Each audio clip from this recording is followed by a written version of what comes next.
নমস্কার বন্ধুরা, Papiya's cooking and lifestyle চ্যানেলে আপনাদের সবাইকে স্বাগত। আশা করি আপনারা সবাই খুব ভালোই আছেন। আজকে আমি অনুষ্ঠান বাড়ির মতন করে ইঁচড় চিংড়ি রান্না করে দেখাবো আপনাদেরকে। তো আমার এই ভিডিওটা না টেনে শেষ পর্যন্ত পুরোটা দেখবেন। ভালো লাগলে অবশ্যই করে লাইক কমেন্ট শেয়ার করবেন। আর আমার সঙ্গে থেকে দেখতে থাকুন আমি কিভাবে অনুষ্ঠান বাড়ির মতন স্বাদের ইঁচড় চিংড়ি রান্না করে দেখাচ্ছি আপনাদেরকে। আজকে এঁচোড় চিংড়ি রান্না করবার জন্য দেখুন এঁচোড়গুলোকে আমি এইভাবে কেটে পরিষ্কার করে ধুয়ে সেদ্ধ বসিয়ে দিয়েছি। হাফ চামচ হলুদ দিয়ে দিলাম, 1 চামচ রিফাইন তেল দিয়ে দিলাম। এবার হলুদ আর তেল এঁচোড়ের সঙ্গে খুব ভালোভাবে মিশিয়ে দিচ্ছি। হলুদটা দিলে এঁচোড়টা সিদ্ধ হলে খুব সুন্দর রং হয়। তেলটা দিলে এঁচোড় সেদ্ধ হওয়ার সময় এঁচোড় থেকে যে আঠাটা বেরোয় সেই আঠাটা আর এই পাত্রের গায়ে লাগে না। আবার আমার কিন্তু একটা চালাকি আছে, আমি স্টিলের পাত্রে এঁচোড় সিদ্ধ করি।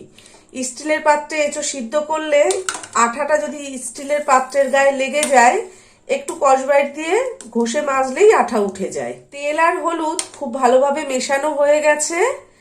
এবার গ্যাসের ফ্লেমটা হাইতে করে দেবো, ফুটে উঠলে মিডিয়ামে করে দেবো, দিয়ে 3 মিনিট এঁচোড় সিদ্ধ করে নেব। এঁচোড় সেদ্ধ হয়ে গেছে, এবার নামিয়ে জলটা ঝরিয়ে নেব। আমি কিন্তু খুব বেশি সেদ্ধ করিনি, হালকা করে সেদ্ধ করে নিয়েছি। বেশ শক্ত শক্ত আছে, আবার গলেও যায়নি। এঁচোড় সেদ্ধ নামিয়ে নিয়ে গ্যাসে কড়াই বসিয়ে দিয়েছি, আর কড়াই গরম করে কিছুটা সর্ষের তেল দিয়েছি। আমি আজকে সর্ষের তেলে এঁচোড় রান্না করব, আপনারা চাইলে রিফাইন তেলেও করতে পারেন। সর্ষের তেলে করলে কিন্তু একটু খেতে বেশি ভালো হয়। আর এইভাবে ডুমো করে আলু কেটে রেখেছি, এবার আলুটা ভেজে নেব।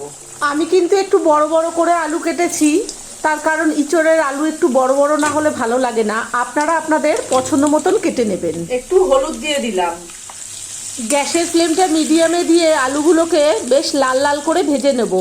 দেখুন আলুগুলো বেশ লাল লাল করে ভাজা হয়ে গেছে। এবার তেল থেকে আলুগুলোকে নামিয়ে নেব।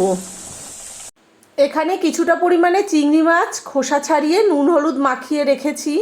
এবার এই চিংড়ি মাছগুলো এই তেলে ভেজে নেব। গ্যাসের ফ্লেমটা মিডিয়ামে দিয়ে 1.5-2 মিনিট মাছ ভেজে নেব। চিংড়ি মাছ কিন্তু বেশি ভাজার দরকার নেই, বেশি ভাজলে শক্ত হয়ে যায়, খেতে ভালো লাগে না। দেখুন চিংড়ি মাছ ভাজা হয়ে গেছে, এবার কড়াই থেকে নামিয়ে নেব। চিংড়ি মাছ ভাজার পরে কড়াইতে যে তেল ছিল, আমি কিন্তু এই তেল সহ চিংড়ি মাছটা নামিয়ে রেখেছি। রেখে কড়াইতে আবারও কিছুটা সর্ষের তেল দিয়েছি। কড়াই ধুইনি, ওই কড়াইতেই দিয়ে দিয়েছি। এবার হাফ চামচ জিরে দিয়ে দিলাম ফোড়নে, 2 গোটা শুকনো লঙ্কা আর 2 গোটা তেজপাতা। দেখুন ফোড়নটা ভাজা হয়ে গেছে। বড় সাইজের 2 পেঁয়াজ কেটে রেখেছিলাম, পেঁয়াজ কুচিটা দিয়ে দিলাম। অল্প করে একটু হলুদ দিলাম। গ্যাসের ফ্লেমটাকে মিডিয়ামে দিয়ে পেঁয়াজগুলো লাল লাল করে ভেজে নেব। পেঁয়াজ লাল লাল করে ভাজা হয়ে গেছে। একটা টমেটো ছোট করে কেটে রেখেছিলাম, টমেটো কুচিটা দিয়ে দিলাম, আর পেঁয়াজের সঙ্গে ভালোভাবে মিশিয়ে দিলাম। আপনারা চাইলে এখানে আরও একটা টমেটো দিতে পারেন। 1 চামচ জিরের গুঁড়ো দিলাম, একই চামচের 1.5 চামচ ধনের গুঁড়ো দিলাম, 1 চামচ ঝাল লঙ্কার গুঁড়ো দিলাম, 1 চামচ হলুদ দিলাম, 1.5 চামচ নুন দিলাম, 2 ইঞ্চি আদা বাটা দিলাম, বড় সাইজের একটা রসুন বাটা দিলাম। মশলার বাটিটা ধুয়ে অল্প একটু জল দিলাম। সুন্দর কালারের জন্য একটু কাশ্মীরি লঙ্কার গুঁড়ো দিলাম। গ্যাসের ফ্লেমটা মিডিয়ামে রেখে সব মশলা খুব ভালোভাবে কষিয়ে নেব। আর এখনো যারা আমার চ্যানেলটিকে সাবস্ক্রাইব করেননি, তাদের কাছে আমার অনুরোধ রইল আমার চ্যানেলটিকে অবশ্যই করে সাবস্ক্রাইব করবেন এবং পাশে থাকা বেল আইকনটি ক্লিক করে অল করে দেবেন, যাতে আমি যখন যা নিত্য নতুন ভিডিও ছাড়বো তার নোটিফিকেশন সবার প্রথমেই আপনাদের কাছে পৌঁছে যাবে। দেখুন মশলা কিন্তু বেশ অনেকটা কষানো হয়ে গেছে, মশলা থেকে হালকা হালকা তেল ছেড়েছে। এই পর্যায়ে ভেজে রাখা আলু দিয়ে দেবো। আমি এখানে জিরে তেজপাতা আর শুকনো লঙ্কা ফোড়ন দিয়েছি, আপনারা চাইলে কিন্তু গোটা গরম মশলাও ফোড়ন দিতে পারেন। চিংড়ি মাছ ভাজার যে তেলটা ছিল সেই তেলটা দিয়ে দিচ্ছি। আপনারা দেখে ভাবছেন কতটা তেল, এর মধ্যে কিন্তু কিছুটা জল আছে। চিংড়ি মাছের থেকে যে জলটা বেরিয়েছে সেই জলটাও রয়েছে, এই জন্য এই তেলটা আমি নামিয়ে রেখেছিলাম। তার কারণে এই তেলের মধ্যে যদি ফোড়ন দিতাম পুড়ে যেত তেলটা। এবার এই আলু মশলার সঙ্গে খুব ভালোভাবে কষিয়ে নেব। গ্যাসের ফ্লেমটা মিডিয়ামে দিয়ে আলু আর মশলা 2-3 মিনিট কষিয়ে নিয়েছি। এবার দেখুন ইঁচড়ের যে কোষ বীজগুলো, এইগুলো কিন্তু আমি সেদ্ধ করিনি, আলাদা রেখে দিয়েছিলাম। এবার এইগুলো দিয়ে দিলাম। এই এঁচড়টা আমার গাছের এঁচড়, কোষ বীজটা খুব কম হয়। অতটা এঁচড়ে এইটুকু কোষ বীজ হয়েছে। তা কোষ বীজটাও খুব ভালোভাবে মশলা আর আলুর সঙ্গে মিশিয়ে দিলাম। এবার আগে থেকে সেদ্ধ করে রাখা ইঁচড়ের টুকরোগুলো দিয়ে দিলাম। এবার এঁচড় মশলা আর আলুর সঙ্গে খুব ভালোভাবে মিশিয়ে দিচ্ছি। গ্যাসের ফ্লেমটা মিডিয়ামে করে দিয়ে মশলা, আলু আর এঁচড় 2-3 মিনিট কষিয়ে নেব। 2 মিনিট কষিয়ে নিয়েছি। এবার আগে থেকে ভেজে রাখা চিংড়ি মাছগুলো দিয়ে দিচ্ছি। চিংড়ি মাছ দিয়ে আরও 1 মিনিট কষিয়ে নেব। চিংড়ি মাছ দিয়ে আরও 1 মিনিট কষিয়ে নিয়েছি। এবার পরিমাণ মতন জল দিয়ে দেবো। এখানে আমি কিন্তু উষ্ণ গরম জল দিচ্ছি।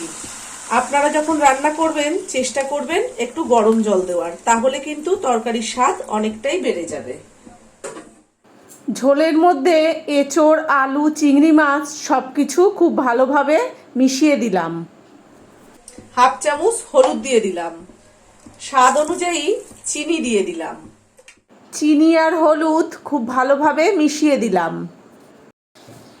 গ্যাসের ফ্লেমটা হাইতে করে 1 মিনিটের জন্য ঢাকা দিয়ে দিলাম। 1 মিনিট হয়ে গেছে, ঢাকাটা খুলে দিচ্ছি।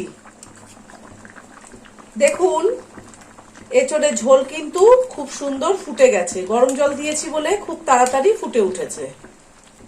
4টে কাঁচা পাকা লঙ্কা মুখ ফাটিয়ে দিয়ে দিলাম। হাফ চামচ নুন দিয়ে দিলাম। নুন আর লঙ্কা এঁচড়ের সঙ্গে ভালোভাবে মিশিয়ে দিলাম। এঁচড় যেহেতু আগে থেকে সেদ্ধ করে নেওয়া, আর আলু ভেজে কষিয়ে যখন নিয়েছি তখন কিন্তু আলুটাও অনেকটাই সেদ্ধ হয়ে গেছে। সেই জন্যে আমার কিন্তু আর বেশিক্ষণ রান্না করতে হবে না। তো সব কিছু ভালোভাবে মেশানো হয়ে গেছে। এবার 3-4 মিনিটের জন্য আবারও ঢাকা দিয়ে দিলাম। এবার গ্যাসের ফ্লেমটা মিডিয়ামে করে দিয়েছি। 5টা এলাচ আর 2 টুকরো দারচিনি গুঁড়ো করে নেব। 4 মিনিট হয়ে গেছে, এবার ঢাকাটা খুলে দিলাম। দেখুন বন্ধুরা, আমার অনুষ্ঠান বাড়ির মতন স্বাদের ইঁচড় চিংড়ি একদম রেডি হয়ে গেছে। আর একটু বাকি আছে, আপনাদেরকে সেটাও দেখিয়ে দিই। এই যে গরম মশলা গুঁড়ো করে রেখেছিলাম, সেই গরম মশলার গুঁড়োটা দিয়ে দিলাম। আমি এখানে এলাচ আর দারচিনি দিয়েছি, আপনারা চাইলে লবঙ্গ, জয়িত্রী, জায়ফল সব রকমই মিশিয়ে দিতে পারেন। গরম মশলার গুঁড়োটা ভালোভাবে মিশিয়ে দিয়েছি। সবশেষে দিয়ে দিলাম 1 চামচ ঘি। আপনারা চাইলে ঘিয়ের পরিমাণটা আরেকটু বেশি দিতে পারেন। আমার ঘিটা জমাট বেঁধেছিল, সেই জন্য আমি এই চামচের 1 চামচ দিয়েছি। ওটা গলে গেলে কিন্তু 2 চামচ হয়ে যাবে, তার বেশি ছাড়া কম হবে না। এবার ঘিটাও তরকারির সঙ্গে ভালোভাবে মিশিয়ে দিলাম। এবার গ্যাসের ফ্লেমটা লোতে করে 1 মিনিটের জন্য চাপা ঢাকা দিয়ে দিলাম। 1 মিনিট হয়ে গেছে, আমি ঢাকাটা আবারও একটু খুলে দিচ্ছি। দেখুন আপনারা, এই পর্যায়ে গ্যাস নিভিয়ে দেব, দিয়ে 5 মিনিট ঢাকা দিয়ে রেখে পরিবেশন করে দেখাবো আপনাদেরকে। দেখুন বন্ধুরা, আমার অনুষ্ঠান বাড়ির স্বাদের ইঁচড় চিংড়ি একদম রেডি হয়ে গেছে। আমি কিন্তু একদমই ঘরোয়া মশলা দিয়ে এই এঁচড় চিংড়ি রান্না করলাম। আপনারা বাড়িতে ঠিক এইভাবেই রান্নাটা করবেন, করে গরম গরম ভাতের সঙ্গে রুটি, লুচি, পরোটা দিয়ে খাবেন। আশা করি আপনাদের খুব খুব ভালো লাগবে। আর আজকে আমার এঁচড় চিংড়ি রান্না আপনাদের কেমন লেগেছে সেটা অবশ্যই কমেন্ট করে জানাবেন। ভালো থাকবেন, সুস্থ থাকবেন। ধন্যবাদ।